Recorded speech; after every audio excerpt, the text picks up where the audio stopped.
హిందుత్వంలో మనం ఎంతో మంది దేవతలను పూజిస్తాం. కానీ ప్రాచీన భారతదేశంలో పూజించిన దేవుళ్ళు వేరు, ఇప్పుడు మనం పూజించే దేవుళ్ళు వేరు. ఆ కాలంలో భారతదేశంలో సర్పరాజుల నుండి దైవిక కుక్కల వరకు ఎంతో మంది దేవతలను విశేషంగా పూజించేవారు. ఆనాడు భారతదేశంలో విస్తృతంగా పూజలందుకున్న కొంతమంది దైవాల గురించి ఈ వీడియోలో తెలుసుకుందాం.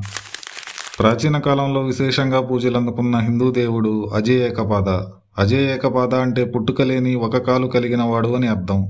అజయ్ ఏకపాద ప్రస్తావన ఋగ్వేదం, అథర్వ వేదాలలో మనకు కనిపిస్తుంది. అజయ్ ఏకపాదుని ఒక కాలు భూమిని స్వర్గాన్ని కలిపే అక్షాన్ని సూచిస్తుంది. ప్రస్తుతం దక్షిణ భారతదేశంలో పూజిస్తున్న ఏకపాద శివునికి మూలం పురాతన కాలంలో పూజింపబడిన అజయ్ ఏకపాదుడే.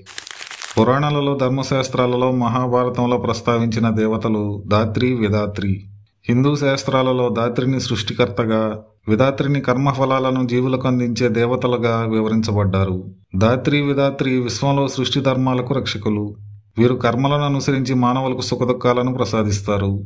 ఇప్పటికీ భారతదేశంలోని కొన్ని ప్రాంతాలలో ధాత్రి, విధాత్రిని పూజిస్తారు.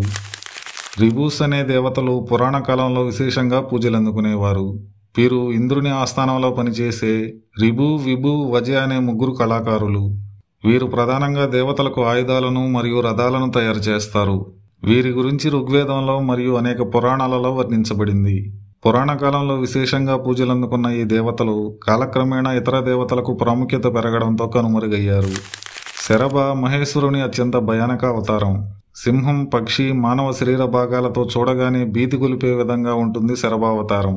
నరసింహుడు హిరణ్యకశిపుని సంహరించిన తర్వాత కూడా శాంతించకపోవడంతో జీవరాశికి నరసింహుని వల్ల నష్టం వాటిల్లకుండా శరభేశ్వరుడు అతనిని లొంగదీసుకుంటాడు.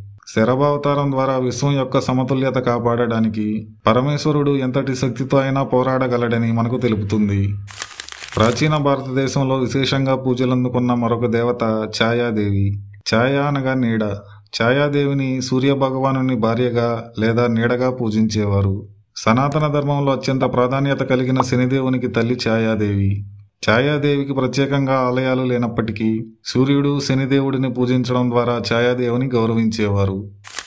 పురాణాలలో నాగదేవుడైన వాసుకికి ప్రత్యేక స్థానం ఉంది. అమృతం కోసం పాలసముద్రాన్ని మదనం చేసినప్పుడు వాసుకిని తాడుగా ఉపయోగించినట్లు పురాణాలలో చెప్పబడింది. వాసుకిని మహేశ్వరుడు కంఠానికి ఆభరణంగా ధరించినట్లుగా కూడా వివిధ పురాణాలలో తెలుపబడింది. ఇది మహేశ్వరుడు భయం, మరణం మీద ఆధిపత్యాన్ని సూచిస్తుంది. ఇప్పటికీ భారతదేశంలో కొన్ని ప్రాంతాలలోని ప్రత్యేకమైన ఆలయాలలో వాసుకిని భక్తులు పూజిస్తారు. పురాతన కాలంలో విశిష్ట పూజలు అందుకున్న మరొక దేవుడు త్వష్ట. త్వష్ట ఇంద్రుని వజ్రాయుధాన్ని రూపొందించాడు. అంతేకాకుండా ఈ విశ్వం యొక్క ఆకారం కూడా త్వష్ట రూపొందించాడని పురాణాలలో చెప్పబడింది. ఋగ్వేదం, అథర్వ వేదాలలో త్వష్ట గురించి అనేక వివరణలు మనకు కనిపిస్తాయి. తర్వాతి కాలంలో వివిధ హిందూ శాస్త్రాలలో కనిపించిన విశ్వకర్మకు మూలాలు త్వష్ట నుండే వచ్చాయి. రేవంత సూర్యునికి పుత్రుడు. ప్రధానంగా ప్రాచీన కాలంలో తూర్పు భారతదేశంలో గుర్రపు స్వారీ చేసేవారికి, వేటగాళ్లకు దైవంగా రేవంతను పూజించేవారు. పర్వతాలు, అడవులలో ప్రయాణికులకు రక్షక దేవుడుగా రేవంత పూజలందుకునేవాడు. నాసత్యలు లేదా అశ్విని దేవతలు దేవతలకు వైద్యులుగా పురాణ కాలంలో పూజలందుకునేవారు. ఋగ్వేదంలో అశ్విని దేవతలను మానవులకు, దేవతలకు ఆరోగ్య ప్రదాతలుగా, వ్యాధుల నుండి రక్షకులుగా మరియు మహాభారతంలో నకుల సహదేవులకు తండ్రులుగా వివరించారు. కవలలుగా అశ్విని దేవతలు వెలుగు, చీకటిని, ఆరోగ్యం, అనారోగ్యాన్ని, జనన మరణాలను సూచిస్తారు. అపాం నపాత్ పురాతన కాలంలో భారతదేశంలో పూజలందుకున్న దైవాలలో ఒకడు. పంచభూతాలలో ఒకటైన నీటికి సంతానంగా అపాం నపాత్ను ఆ కాలంలో పూజించేవారు. హిందూ శాస్త్రాలలో అత్యంత పురాతనమైన ఋగ్వేదంలో అపాం నపాత్ గురించి వివరించబడింది.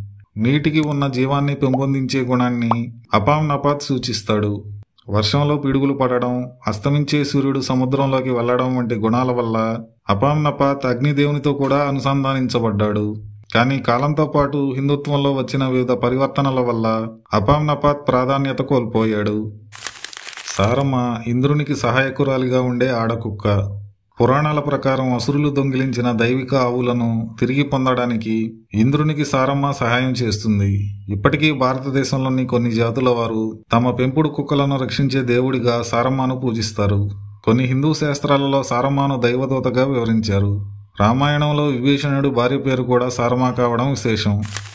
పూషణ్ 12 మంది ఆదిత్యులలో ఒకడు మరియు ప్రయాణికులకు రక్షకుడిగా పురాణ కాలంలో పూజలందుకునే దేవుడు. పోషణ్ ప్రధానంగా ప్రయాణాలలో ప్రమాదాలు జరగకుండా, క్రూర మృగాల బారిన పడకుండా ప్రయాణికులను రక్షించే దేవుడిగా ఋగ్వేదంలో వివరించబడింది.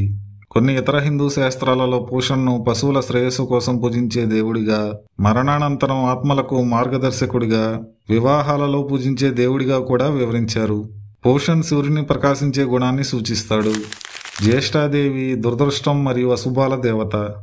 శుభాలకు, అదృష్టానికి, సంపదలకు దేవత అయిన లక్ష్మీదేవి అక్క జ్యేష్ఠాదేవి.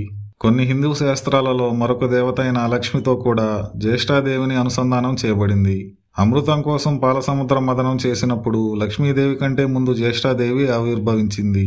జ్యేష్ఠాదేవి లక్ష్మీదేవిల ఆవిర్భావం జీవితం మంచి చెడు, అదృష్టం దురదృష్టాల సమ్మేళనం అని మనకు తెలుపుతుంది.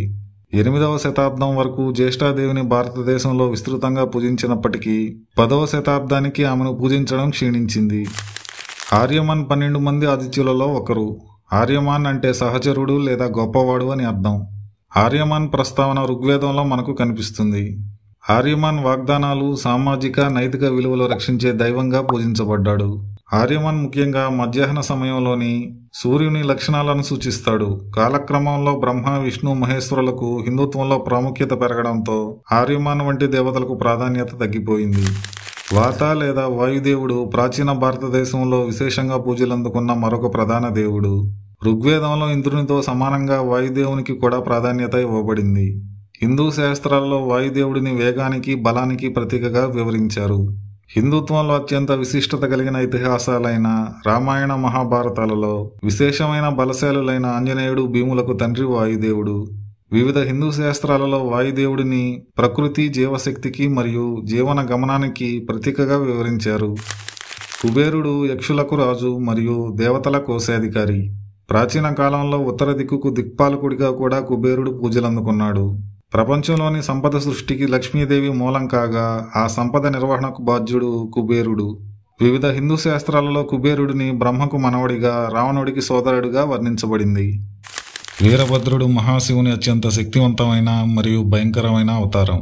సతీదేవి ఆత్మాహుతి గురించి తెలుసుకున్న మహేశ్వరుడు కోపంతో తన జటాజూటంలోని వెంట్రుకలను కిందకి విసరడంతో వాటి నుండి వీరభద్రుడు అవతరిస్తాడు.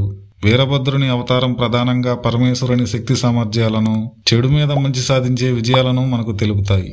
హిందుత్వంలో వీరభద్రుని ప్రాధాన్యత వల్ల యోగాలోని ఒక భంగిమకు వీరభద్రాసన యోగాని నామకరణం చేశారు.